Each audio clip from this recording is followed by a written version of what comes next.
ময়দা দুটো গুরুত্বপূর্ণ ইস্যু, দুটো গুরুত্বপূর্ণ বাইট শোনালাম। প্রথমটা নিয়ে আগে আলোচনা করি। অমিত শাহ বলছেন, যা আপনি গতকাল বলেছেন, যা আমরা এর আগে বারবার বলেছি, এটা শুধুমাত্র একটা আগুন নয়, এটা দুর্নীতির ফসল। 27টা প্রাণ গিয়েছে। সন্ময়দা, 27টা প্রাণের দাম খুব কম নয়। মমতা বন্দ্যোপাধ্যায় 10 লাখ টাকা করে ধরেছেন বটে, কিন্তু অতটুকু নয়, হয়তো আর একটু বেশি। আরও বহু মানুষের প্রাণ যাবে হয়তো তৃণমূলের দুর্নীতির ফলে। অমিত শাহ বলছেন পরিবর্তন অবশ্যম্ভাবী। সন্ময়দা। না দেখুন, আমি কিশোর, আমি একটা কথা পরিষ্কার ভাবে বলি, সেটা হচ্ছে দুর্নীতি আর তৃণমূল সমর্থন।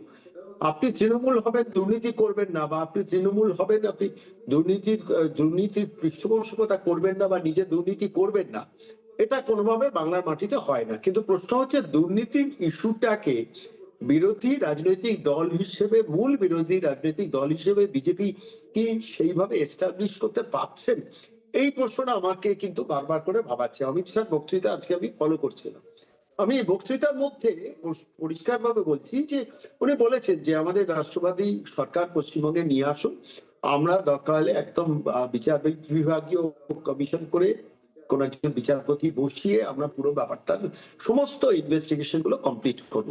কিন্তু কিশোর, আমি একটা কথা খুব পরিষ্কার ভাবে বলি, আজকে যে আনন্দপুরে যে ঘটনা ঘটলো, সেই ঘটনাটাতে একটা সরকার গত 15 বছর ধরে ধারাবাহিক দুর্নীতি তো লুকিয়ে রয়েছে।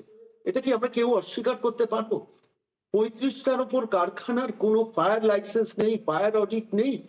পঞ্চায়েত কোনো আমি আজকে সংবাদ মাধ্যমেই দেখছিলাম, পঞ্চায়েত কোনো রেভিনিউ পাচ্ছে না এই গোডাউন গুলো থেকে। আচ্ছা, একটা সরকার যেখানে 7,71,000 কোটি টাকা দেনা করে বাজারে বসে আছে, যে সরকার প্রতিদিন বলছে আমার হাতে টাকা নেই, তাই সরকারি অবসরপ্রাপ্ত কর্মচারীদের দিয়ে দিতে পারছে না, বা কন্ট্রাকচুয়াল কর্মী দিয়ে সরকার চালানো হচ্ছে, সেই সরকার তার রেভিনিউ তোলার যে জায়গাটা, ঠিক সেই জায়গাটাতে তারা আপোষ করছে কেন?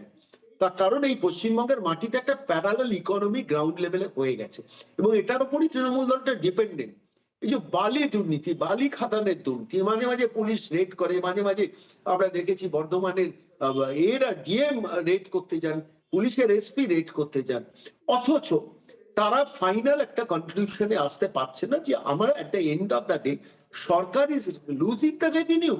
আমি বলছি, 35টা গোডাউনে যদি লাইসেন্সের ফি এবং তাদের বকেয়া টাকাগুলো, মানে তাদের যে পাওনা টাকাগুলো সরকারের কাছ থেকে হয়, সরকার যদি পেত, সেইটাতে কেন আপোষ?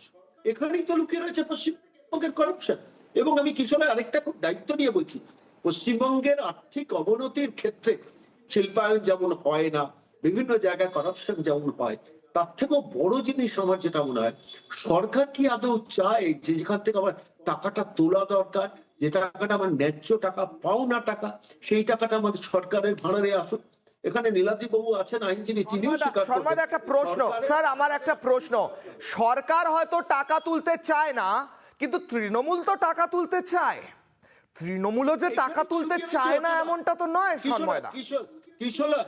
কিশোর, গ্রাউন্ড লেভেলে যে প্যারালাল ইকোনমিটা পশ্চিমবঙ্গের মাটিতে হচ্ছে, গ্রাউন্ড লেভেলে, এইটাকে মমতা বন্দ্যোপাধ্যায় বন্ধ করতে চান না। তার কারণ এই দলটা ইলেকশনের দিন বা ইলেকশনের আগে পরে সিচুয়েশনটা নিয়ন্ত্রণ করবেন তো এদের আমি যথাযথ রোজগারের জায়গা যদি করে না দিতে পারি।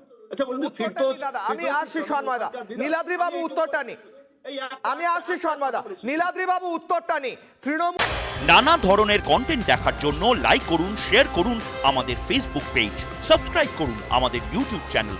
পাশাপাশি অন্যান্য ব্রেকিং নিউজের জন্য অবশ্যই চোখ রাখুন রিপাবলিক বাংলায়।